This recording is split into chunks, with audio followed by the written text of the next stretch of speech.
Bem, pessoal, então agora vamos discutir a terceira e última lei de Newton, né?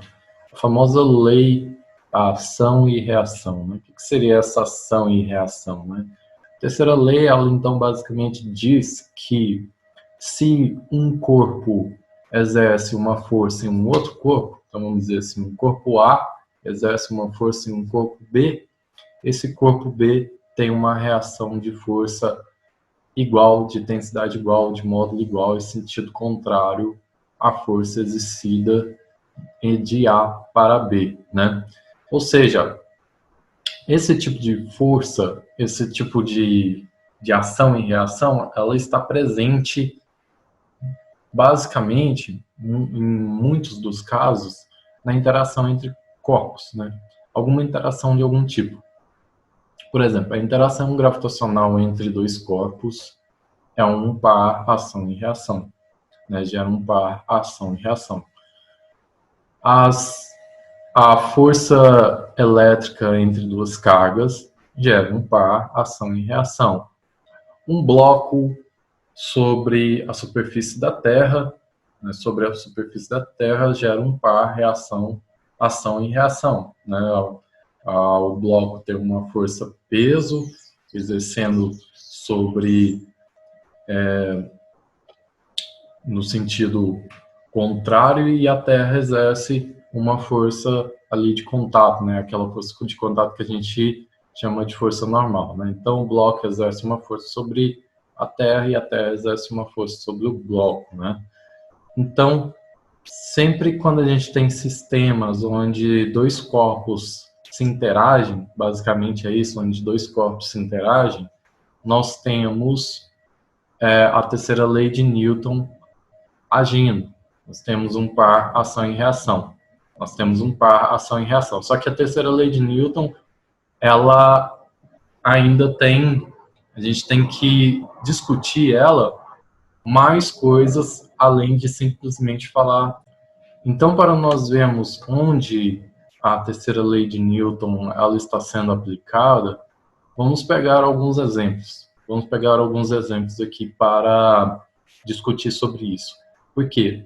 Quando a gente fala da terceira lei de Newton, a gente também começa a introduzir a ideia de que seriam as forças internas, o que seriam forças externas, né? Forças internas são as forças internas de um sistema, forças externas são forças que elas surgem externamente ao sistema, né? Então, quando a gente começa a discutir a terceira lei de Newton, chega ao ponto de a gente ter que definir algumas outras coisas, né?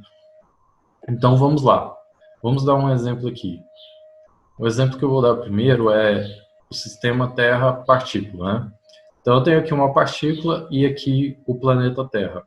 E o meu sistema é formado o meu sistema, se eu vou isolar o meu sistema tem a partícula 1 e a Terra, que eu chamei de 2, né? Que eu chamei de objeto 2 aqui, vamos dizer assim. Então, o meu sistema está aqui, ó, contido nesse retângulo azul aqui, ó, que eu desenhei, tá? Então, tudo que está dentro do meu sistema, eu tenho que considerar, certo? Então, vamos lá. A interação entre essa partícula de massa m e a Terra, que tem uma massa m, vamos dizer, uma massa m maiúsculo, sei lá, uma massa diferente, né, dessa partícula que tem massa m. Bem, pela interação gravitacional, a Terra atrai essa partícula, né? E essa partícula atrai a Terra, correto? Né? Interação gravitacional. A gente ainda não viu nada de interação gravitacional, mas todo mundo sabe como que funciona a lei gravitacional, pelo menos no seu princípio básico, certo? Então, a força que esse objeto 1, que essa partícula 1, sente devido à Terra, devido à ação da Terra, a gente chama de F12, né? A força sobre 1 devido a 2, devido ao objeto 2. Porém, o planeta Terra também sente uma força devido à partícula 1. A gente chama de F2,1, né? Então, F12 é a força que a partícula 1 sente devido a 2, e a F2,1 é a força que o objeto 2, que é a Terra, sente devido a 1. Então, a terceira lei de Newton, ela diz o seguinte, ela diz que a gente tem um par ação e reação. Se essas forças, ação e reação, elas estão sobre a mesma linha de ação, né? Isso daqui é a mesma linha de ação, porém, elas têm o mesmo módulo, a ação e a reação são de intensidades iguais, têm módulos iguais, porém, elas têm sentidos opostos. De tal maneira que o par, então, ação e reação, vamos dizer assim, a resultante aqui, nesse sistema, que é F12 mais F21, isso é igual a zero, né? Basta você passar aqui, ó, nessa expressão, o menos F21 para o lado de cá, vai ficar F12 mais F21 igual a zero. Então, isso, basicamente, é o enunciado da terceira lei, né? Se a gente tem uma força sendo exercida sobre 1 devido a 2, a gente vai ter uma força de mesma intensidade exercida sobre 2 devido a 1. E essa força, ela vai estar na mesma linha de ação, ambas as forças vão estar na mesma linha de ação e vão ter sentidos opostos. É isso. Isso é a terceira lei de Newton. Bem, então aqui só uma explicação, né, a mais disso. No sistema Terra-partícula, então o nosso sistema, nós estamos considerando a partícula e a Terra, né? A interação gravitacional entre os dois corpos é uma força interna do sistema.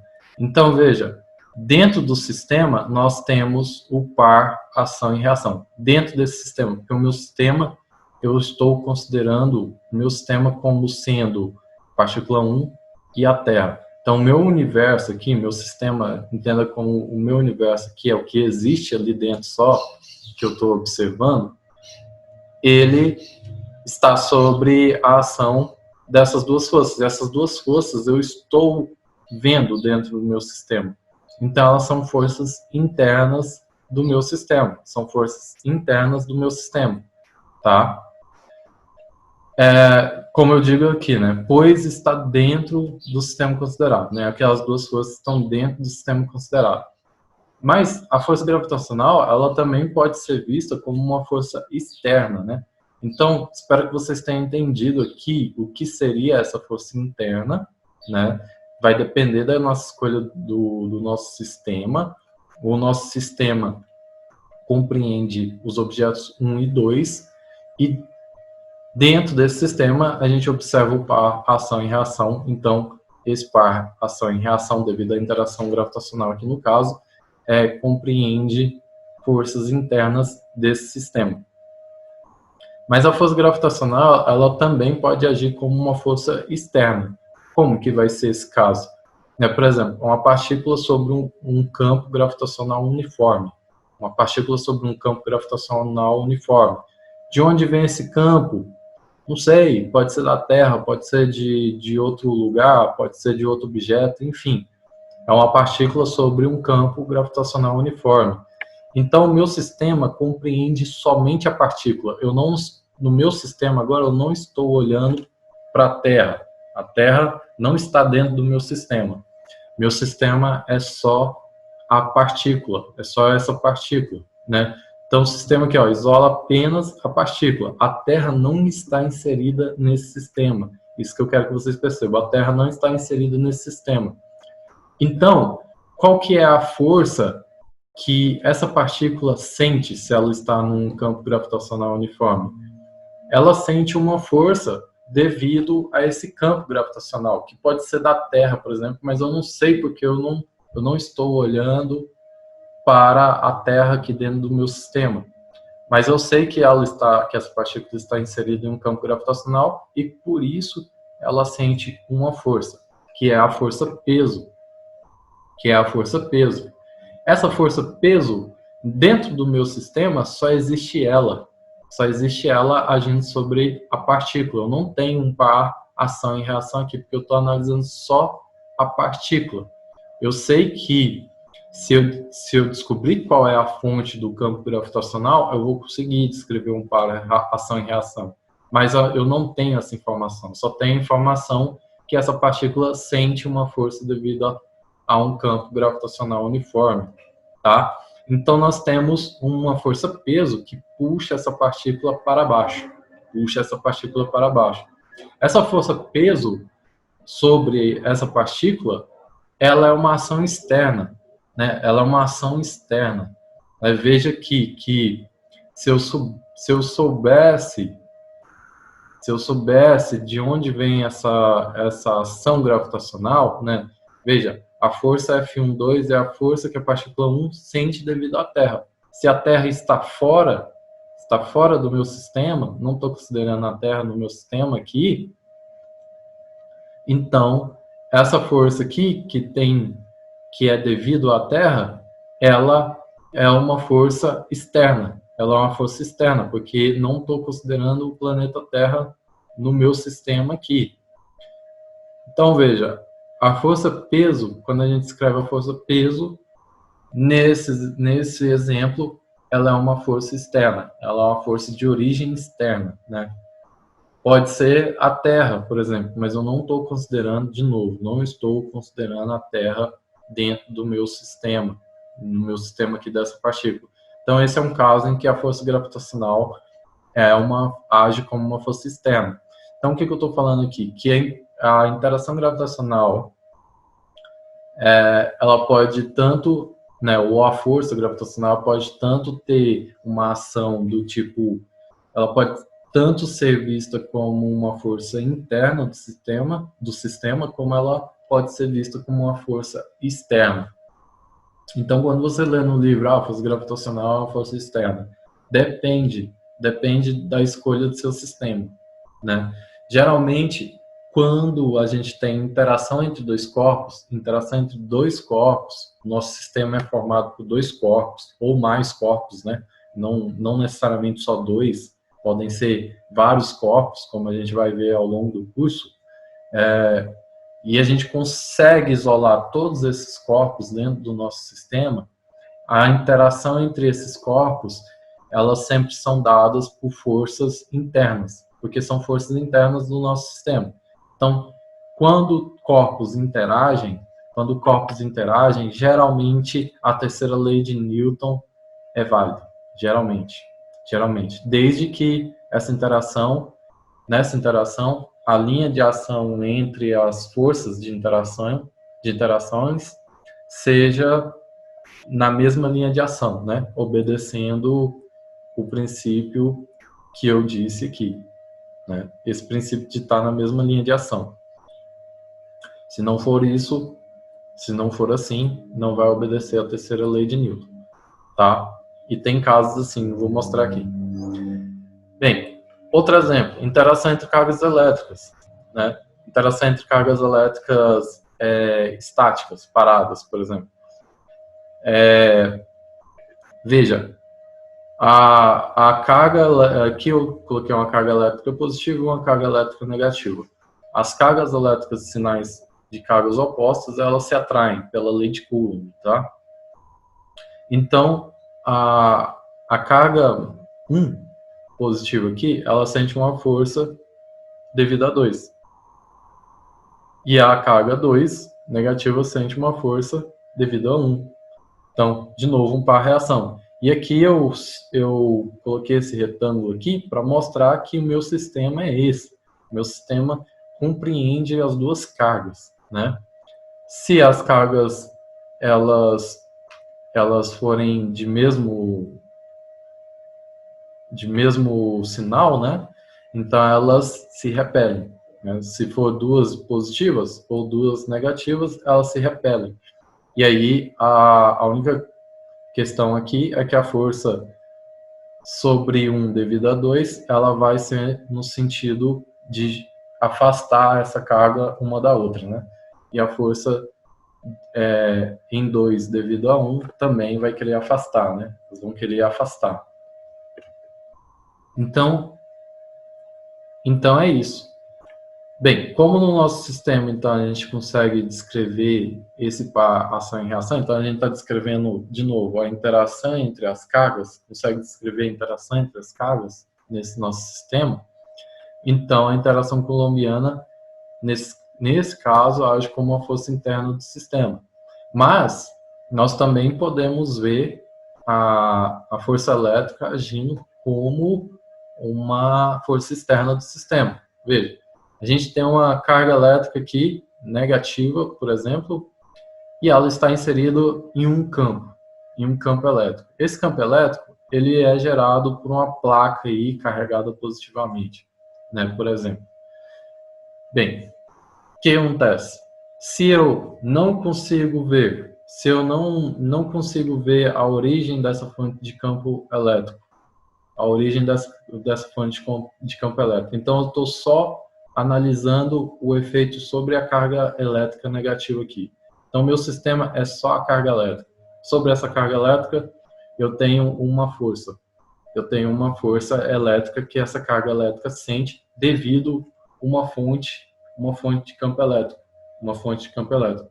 Mas eu não estou considerando no meu sistema essa fonte do campo elétrico. Então, essa carga elétrica negativa, ela sente uma força, mas eu não consigo ver dentro do meu sistema a reação que tem dentro que teria, né? Não consigo ver o par, vamos dizer assim, melhor. Não consigo ver o par ação e reação, né? Só consigo ver a ação sobre a carga elétrica menos devido a esse campo, a essa fonte de campo elétrico.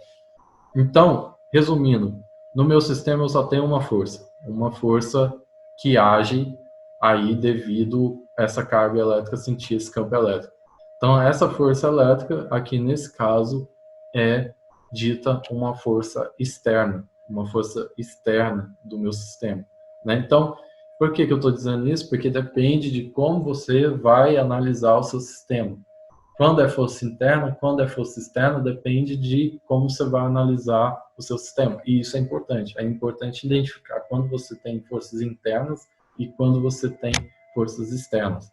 Bem, nós vamos ver isso com mais detalhes quando a gente estudar a conservação do momento, tá?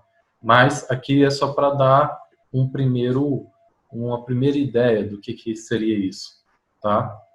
Então, a carga negativa, por exemplo, sente uma força se inserida em um espaço, em um campo elétrico, né? Se analisamos só a carga, né? Se analisamos só a carga e não a fonte desse campo elétrico também, né?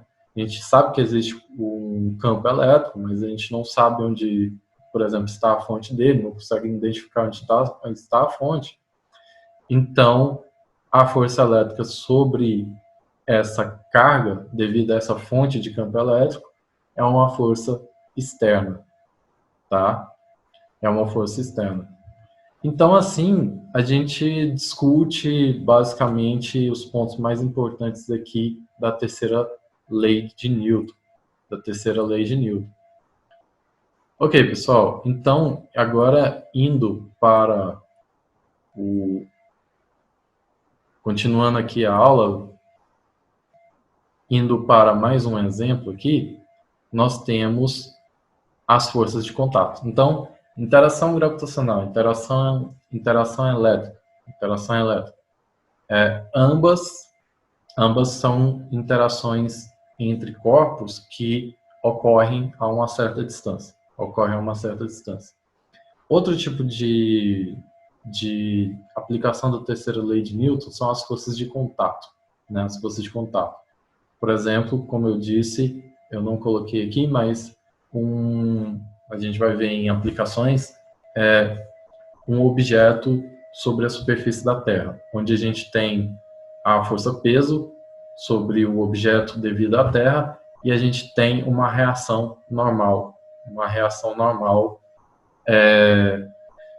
de contato, uma reação normal de contato, para ter esse par reação, para ter esse par ação e reação. Bem, nós vamos ver isso na parte de aplicações. Bem, um outro exemplo são colisões. Por exemplo, vamos pegar aqui um exemplo particular de colisão elástica, por exemplo, né? Então, dois objetos de massa m, ambas de massa m, para deixar bem simples aqui o nosso exemplo, eles estão sobre uma mesma linha, né? É um caso basicamente unidimensional, então eles estão sobre a mesma linha, com a mesma velocidade, só que em sentidos opostos, né? Ou seja, eles vão se colidir em algum momento, né?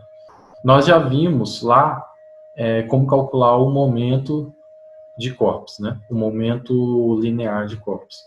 Então, a gente pode calcular o seguinte: o momento linear antes dessa colisão vai ser o momento da partícula 1, que eu chamei de P1, mais o momento da partícula 2, né, que eu chamei de P2. Veja, se as duas têm a mesma massa e têm as mesmas velocidades, só que sentidos contrários, né, o mesmo módulo da velocidade, então P1 mais P2 é igual a zero. Então esse P inicial do sistema, esse momento inicial do sistema, que eu tenho que considerar o movimento da partícula 1 e o movimento da partícula 2, é zero. É zero, ok? E aí, elas se colidem. Quando elas se colidem, elas entram em contato uma com a outra.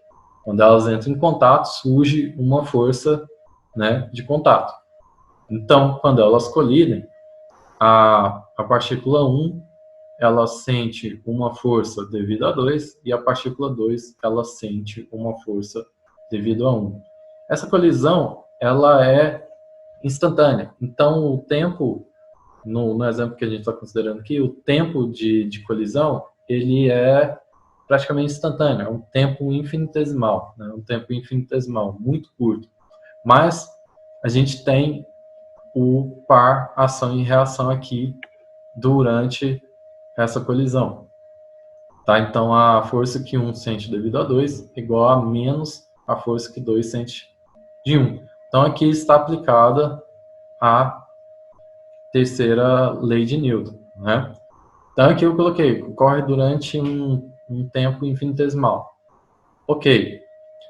A força F12 é, então, dP1 dt. dP1 dt, né? A gente viu lá na segunda lei. E a força... desculpa. A força sobre 2 é dP1 dt. E a força sobre 1 é menos dP2 dt, tá? De tal maneira que, se a gente passa isso para o lado de cada equação, a gente tem d dt, né, de P1 mais P2. Bem, P1 mais P2 é zero.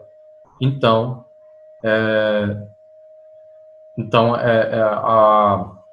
o par ação e reação está valendo aqui, está dando igual a zero, como antes da colisão. Bem, antes da colisão, o momento inicial era igual a zero. E aqui a gente sabe que o par ação e reação devia dar zero também, né? E a gente está observando exatamente isso daqui pela análise do momento apenas, né? Pela análise do momento. Mas a gente sabe que pelo par ação e reação, o módulo de F12 tem que ser o módulo de F21, então isso teria que dar zero, né? O par ação e reação, a soma das duas forças, teria que dar zero. A gente só está mostrando isso daqui por outro ponto de vista, olhando pela análise dos momentos lineares. Bem, depois da colisão, não há mais força de contato. A força de contato só ocorreu aqui. A força de contato só ocorreu aqui durante a colisão. Depois, a partícula 1 volta, né? Ela volta, então ela vinha nesse sentido, agora ela volta no sentido agora negativo. E a partícula 2, que vinha no sentido negativo, agora ela vai para o sentido positivo. Então, elas vinham assim, colidem, agora elas voltam, né? Então, depois, se a colisão é elástica, então A partícula 1 vai voltar com a velocidade de mesma intensidade, mesmo módulo, né? Só que no sentido contrário. A partícula 2 também, de mesma intensidade, mesmo módulo, só que no sentido contrário que estava antes. Então, o momento final é o P'1, né? Dessa partícula aqui, que agora está voltando, e P'2 também é da partícula 2 voltando, em relação ao que do movimento inicial de cada uma delas. Então, P'1 mais P'2 também é igual a zero, né? Também é igual a zero. Se você calcular o P'1, dá menos mv. O P'2 dá mv. Elas trocam o momento, né? Elas trocam o momento final. O momento inicial é trocado com o momento final, né? É isso que ocorre na colisão. Então, a soma dos dois continua dando zero. Olha que interessante. Olha que interessante. Então, no início, não havia contato, não estou considerando interação gravitacional nem nada aqui, né? É desprezível isso, se a gente for pensar. Então, não havia contato. Não havia contato, não tem força. Não tem força agindo em 1 devido a 2 e nem em 2 devido a 1. Ah, colidiu, agora sim, colidiu. Durante um tempo infinitesimal, tem par ação e reação. Tem par ação e reação, né? Durante esse tempo infinitesimal de colisão, o momento inicial, que era zero, ele continua sendo zero. Ele continua sendo zero, certo? Depois que ocorre a colisão, e agora já não tem mais força de contato, né, de novo, veja, o momento final continua sendo zero. Então, em todos esses instantes, vamos dizer, em cada um desses instantes que a gente pegou aqui, o momento está sendo zero. O momento está sendo zero. Então, existe uma relação da terceira lei de Newton, das interações entre os corpos e a conservação do momento. Então, a terceira lei de Newton ela está relacionada com o princípio da conservação do momento linear. Com o princípio da conservação do momento linear. A gente vai ver isso com mais detalhes num capítulo especial só para isso, que é o capítulo de conservação do momento linear, né, que é conservação do momento. Né? Então, veja, se a gente pegar, então, qual que é a variação no momento linear da partícula 1, a gente tem que pegar, então, o momento no instante final, aqui do caso que a gente pegou, que é o P'1, menos o momento no instante inicial, que é o P1. Bem, nesse exemplo simples nosso, o momento final é menos mv, correto? É menos mv. E o momento inicial é mais mv. Então, como é P'1 menos P1, nós temos isso igual a menos 2mv. Aí a variação no momento da partícula 2 é P'2 menos P2. P'2 é o momento final da partícula 2, que é mv. mv, certo? Vamos voltar aqui. Então, mv positivo menos a da momento inicial, só que o momento inicial é menos mv, então menos com menos dá mais. A variação no momento da partícula 2 é 2mv. Veja que interessante, então delta P1 é igual a menos delta P2. Igual a menos delta P2. Mas veja, qual que é a variação no momento do sistema? Porque aqui é a variação no momento só da partícula 1 e aqui só da partícula 2. Mas o nosso sistema compreende as duas partículas. Nosso sistema tem as duas partículas. Então, qual que é a variação no momento do nosso sistema? É o momento total final menos o momento total inicial, que eles são ambos iguais, e zero, né? O momento inicial é zero, o momento final é zero, então a variação deles é zero também, porque PI igual a PF, né? Estava até aqui.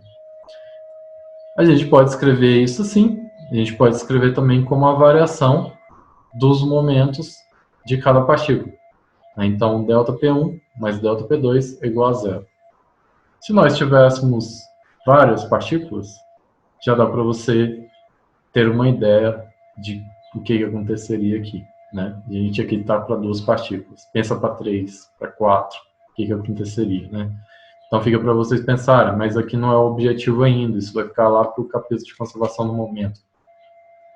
Então, se eu somar a variação dos momentos de cada partícula, isso, a variação do momento total vai ser desse sistema, vai ser igual a zero, né, nesse exemplo aí.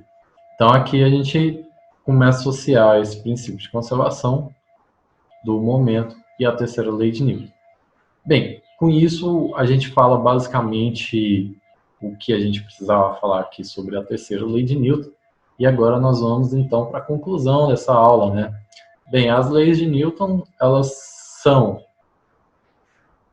talvez a parte mais importante do curso, porque o curso inteiro está baseado nos princípios da dinâmica. A gente poderia dizer aqui, bem, o curso acabou, A gente viu as 3 leis de Newton, as 3 leis de Newton todo mundo aprendeu, acabou o curso, porque tudo é consequência delas, da agora para frente. Né? Tudo é consequência delas. Salvo a exceção de quando a gente for tratar a energia, porque daí a gente precisa introduzir o que seria essa energia, né? Um conceito difícil de introduzir, mas mesmo quando a gente vê um problema pelo aspecto da energia, quando a gente sempre vai pensar em trabalho, e trabalho também vai estar associado aí com as leis de Newton, né? Mas salve essa exceção de ser um conceito, e aqui quando a gente trata da dinâmica a gente fala em força, né? A gente pode pensar no movimento também dos corpos, olhando pela energia deles, né? Então, tirando essa questão, esse detalhe, todo o curso é baseado nesses princípios. Todo o curso é baseado nesses princípios. Então, a gente precisa falar rapidamente aqui, só para concluir para você ver os limites de veracidade, ou de verdade, ou de validade das leis de Newton. Né? As leis de Newton a gente sabe hoje que elas não funcionam sempre. Se a gente vai para sistemas microscópicos, as leis de Newton falham. Né? A gente precisa de uma nova mecânica, que é a mecânica quântica. Se a gente vai para corpos celestes, a mecânica newtoniana ela começa a falhar também, porque a gente precisa de usar uma outra mecânica, que é a mecânica relativística, né? Mecânica onde o tempo não é absoluto, beleza? Mas é relativo. Se a gente vai para corpos com alta velocidade, também entra a questão da relatividade. Então, nesses casos, as leis de Newton elas não vão valer, né? As três leis de Newton elas não vão valer. Então, para que a primeira lei de Newton valha, né? A gente prevê que existem na primeira lei de Newton referenciais iniciais, né? Então, a gente precisa de trabalhar com referenciais iniciais. É isso. Se existem referenciais iniciais, nós estamos utilizando esses referenciais iniciais, a primeira lei de Newton, ela vale. A primeira lei de Newton, ela vale. Se você está no referencial inicial e sua partícula está isolada, então ela só pode ter 2 estados possíveis, né? Ou repouso ou movimento retilíneo uniforme. Isso se existe o referencial inicial. Então, ela vale nesse limite. Se o referencial não for inicial, então a partícula ela não vai estar nesses 2 estados possíveis, né? A segunda lei, a força que descreve o movimento, como a gente definiu aqui, de um corpo, assim definida na segunda lei de Newton, só tem validade em referencial inicial. Então, de novo, né? Depois que a gente descreveu a primeira lei de Newton, a gente descreve como que a gente modela matematicamente a força sobre um corpo, né? A gente descreveu aqui, mas aquela força, ela vale para referenciais iniciais. Referenciais iniciais, a gente pode aplicar aquela força. Referenciais não iniciais, não é garantido, né? Então, a segunda lei, ela está nesse limite de validade. E a terceira lei? A terceira lei é interessante. A terceira lei, né, então, a ação que um corpo exerce sobre o outro e a reação instantânea desse corpo sobre o corpo que exerce a ação, né?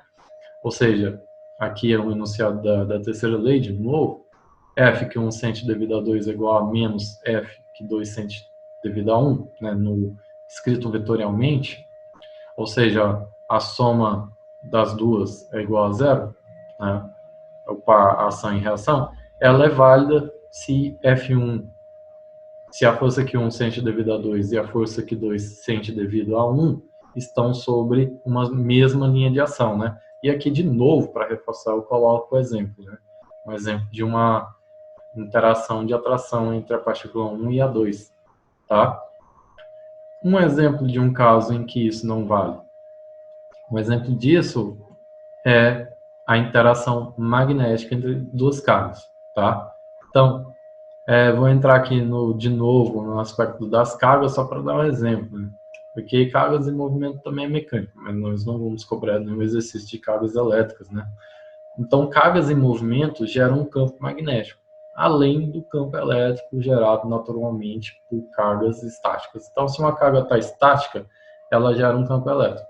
Se a carga começa a se movimentar, ela gera também um campo magnético. Também um campo magnético. Tá? Então, peguei aqui como exemplo uma carga 1,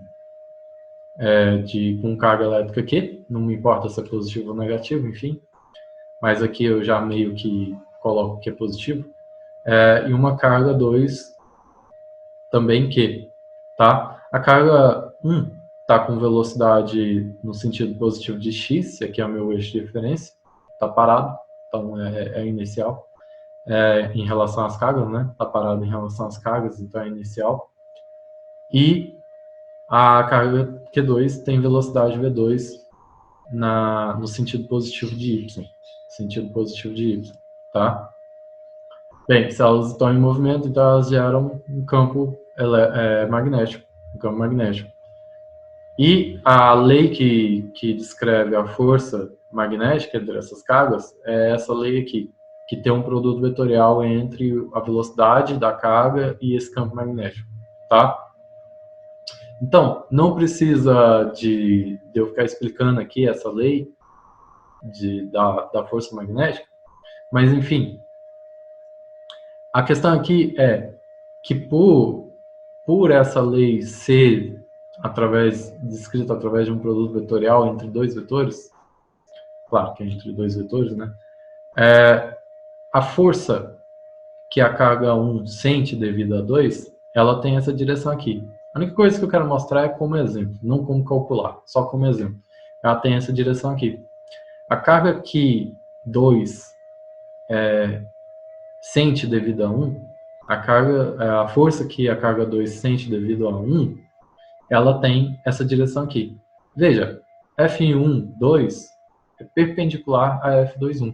A força que 1 sente devido a 2, ela é perpendicular a que a 2 sente devido a 1. Então, elas não estão na mesma linha de ação. No caso da força magnética, elas não estão na mesma linha de ação. Uai, se elas não estão na mesma linha de ação, então F1, 2 mais F2, 1 é diferente de zero. Apesar do módulo de F1, 2 ser igual ao módulo de F2, 1, porque isso é um par ação e reação, tá, galera? Isso é um par ação e reação. Porém, não está na mesma linha de ação. Apesar de o módulo das duas forças serem iguais, elas não estão na mesma linha de ação. Então, é um par ação e reação, ok? Em relação à terceira lei de Newton, ok? É um par ação e reação. É uma interação magnética entre as duas cargas, mas elas têm mesma intensidade, elas têm o mesmo módulo, F1, 2 e F2, 1 têm o mesmo módulo, mas onde fura a terceira lei, elas não estão sobre a mesma linha de ação. elas não são paralelas, elas são perpendiculares, e sendo perpendiculares, elas furam, esse caso fura a terceira lei de Newton. A terceira lei de Newton não vale. Ah, mas então, como que é isso? Não vale? Então, o princípio da conservação do momento também não vale? Bem, se eu analisar só a interação magnética, não. Mas esse sistema não tem só a força magnética agindo. Como eu disse, naturalmente cargas estáticas, cargas elétricas geram campo elétrico, né? Se uma carga está estática, ela paradinha, ela tem um campo elétrico sendo gerado. Se ela está em movimento, ela continua gerando campo elétrico, só que além do campo elétrico, ela gera o campo magnético. Então, tem força, tem outra força aqui entre as cargas, que é a força de Coulomb, que é a força elétrica. Tem outra força. Então, se meu sistema é formado pelas duas cargas, eu tenho que considerar todas as forças que atuam nesse sistema, não só a força magnética, mas a força elétrica. Quando eu considero as duas forças e eu olho para isso como uma interação eletromagnética, entre as cargas, e não uma interação só magnética ou só uma interação elétrica, mas a interação eletromagnética entre as cargas, então tem que considerar a força de Lorentz, que a gente chama, né, que é a força que descreve essa interação eletromagnética entre as cargas. Então, eu escrevi aqui, o princípio de conservação do momento e a terceira lei de Newton voltam a ser válidas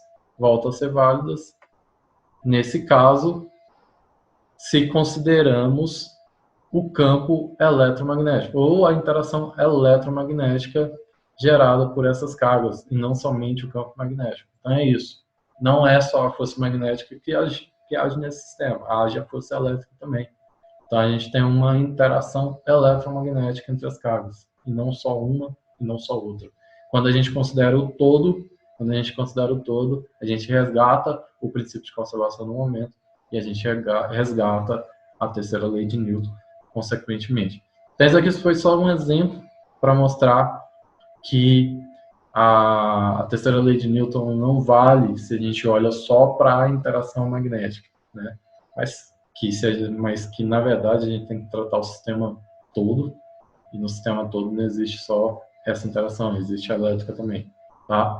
Então, pessoal, essa foi a aula de leis de Newton, né? É muito importante essa aula, porque se você compreender essa parte, então, pelo menos na parte da física você vai entender o que está acontecendo nos problemas, o que está acontecendo em cada situação. Claro que tem o problema matemático, né?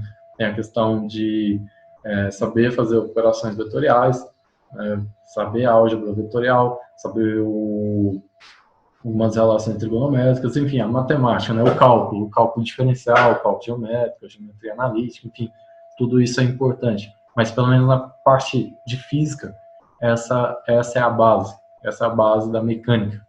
Mecânica aqui, leis de Newton, pessoal. Leis de Newton vale para a física básica inteira.